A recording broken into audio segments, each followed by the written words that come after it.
तो बच्चों आइए अब देखते हैं next learning outcome, that is lag compensator.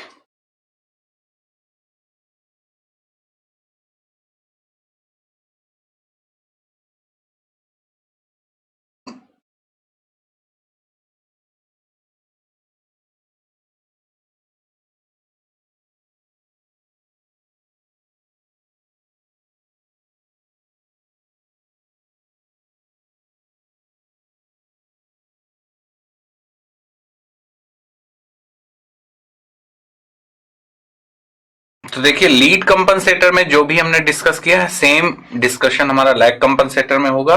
Means हमें यहां पर क्या फाइंड करना है, हमें फाइंड करना है इस कंपनसेटर का गेन कितना होगा, हमें फाइंड करना है इस कंपनसेटर की जो एंगल है लैग कर रहा है, जो फेज एंगल होगा वो कितना आएगा, इसकी में मैक्सिमम फ्रीक्वेंसी कितनी आएगी। ठीक है, यही तीनों फैक्टर्स हमें मैक्सिमम फेज शिफ्ट वगैरह हमें इसमें स्टडी करना है। ठीक है, तो सबसे पहले सपोज इस लूप में करंट कितनी फ्लो कर रही है, IT। तो जैसा कि मैंने आपको बताया, या तो आप यहाँ पे लाप्लास ट्रांसफॉर्म सर्किट यूज कर लीजिए या फिर टाइम डोमेन के बाद आप उसका लाप्लास ट्रांसफॉर्मेशन फाइंड आउट कर सकते हैं। ठीक है, तो by KVL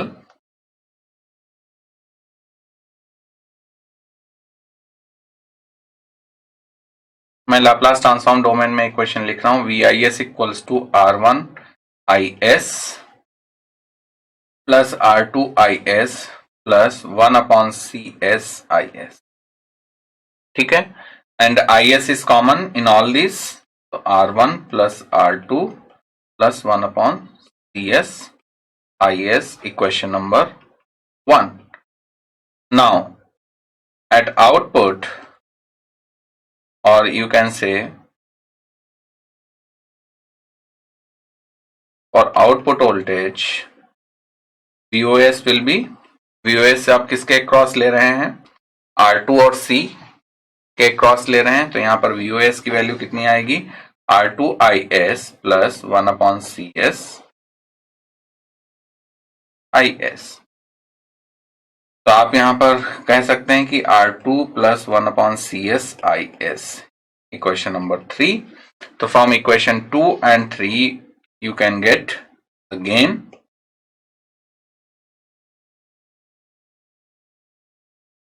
So from here you can have this ratio R2 plus 1/CS divided by R1 plus R2 plus 1/CS.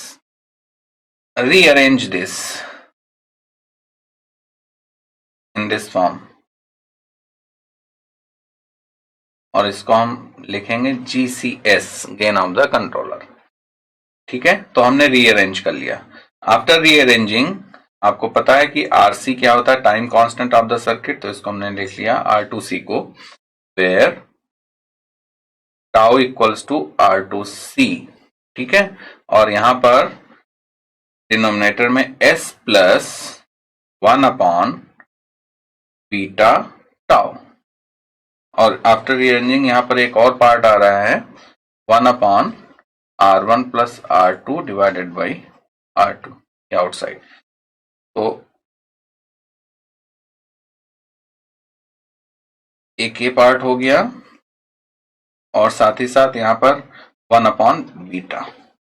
तो बीटा की वैल्यू कितनी आ रही है, R1 plus R2/R2। Now you can see here lead compensator में क्या था, R1/R1 plus R2/R1 plus R2 आ रहा था, तो दैट वाज लेस देन 1। यहां पर न्यूमरेटर में R1 प्लस R2 ऐड हो रहे हैं, तो कोई भी आप R1 R2 की वैल्यू लीजिए, suppose R1 is 1 and R2 is 1, तो 2/1 इज ऑलवेज ग्रेटर देन 1, तो here beta is greater than 1। जबकि लीड कंपनसेटर के केस में क्या था, अल्फा लेस देन 1 था, यहां पर बीटा क्या आ रहा है, ग्रेटर देन 1। तो थोड़ा सा फॉर्मूले में चेंज हुआ है, इसको हम रीराइट करते हैं, 1 प्लस टाउ S प्लस 1/टाउ S प्लस 1/बी। अब जैसा कि मैंने लीड कंपनसेटर में पोल जीरो प्लॉट किया था, वैसे ही आप यहां पर पोल जीरो प्लॉट कीजिए। पोल जीरो प्लॉट में क्या करना है, जो इस कंट्रोलर के गेन में पोल्स एंड जीरोज आ रहे हैं उनको आपको यहां पर प्लॉट करना है। ठीक है, तो पोल जीरो प्लॉट करते हैं।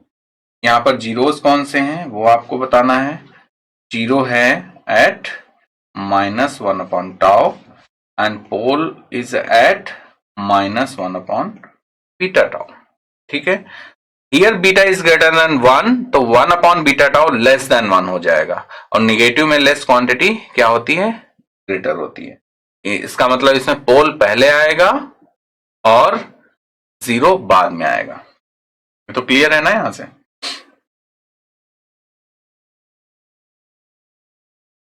पोल पहले आएगा और zero is -1/tau, pole is at 1/, तो this is the pole zero plot. तो जैसे कि हमने लीड कंपनसेटर में बताया था कि नियर टू द ओरिजिन क्या था, जीरो था, यहां पर नियर टू द ओरिजिन पोल है। या फिर हम यू कह सकते हैं कि जीरो के राइट में पोल होगा, जीरो के राइट में पोल होगा हमेशा। ठीक है, ये याद रखना है।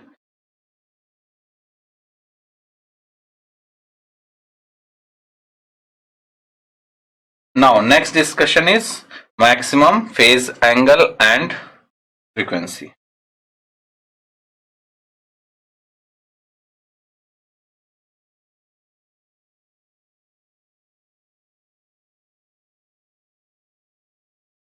So from equation number 4, GCS is this. Take LCM and simplify it. Now replace S by j omega.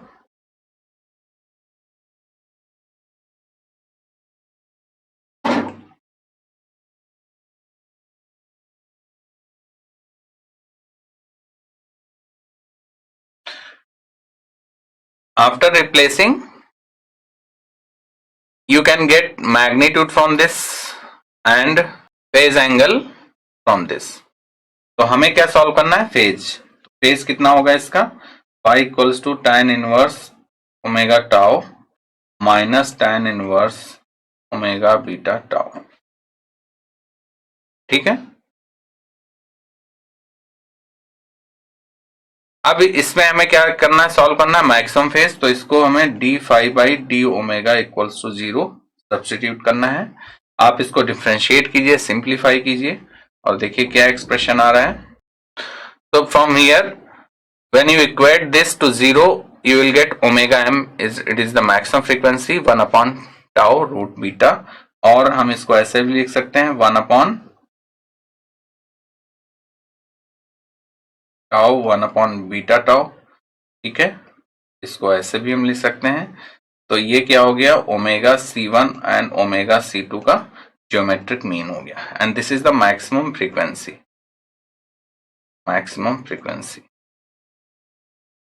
So at this maximum frequency you can get the maximum phase lag angle.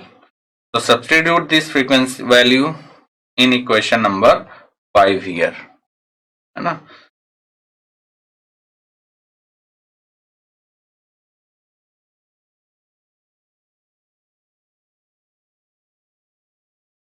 So you will get phi m